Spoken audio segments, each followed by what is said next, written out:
Ibrahim used to pray upon traveling. الله أكبر الله أكبر الله أكبر.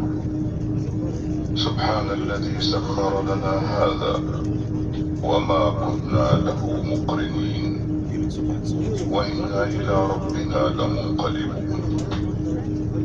اللهم إنا نسألك في سفرنا هذا البر والتقوى ومن العمل ما ترضى.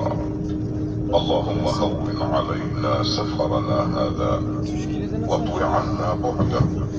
اللهم أنت الصاحب في السفر والخليفة في الأهل.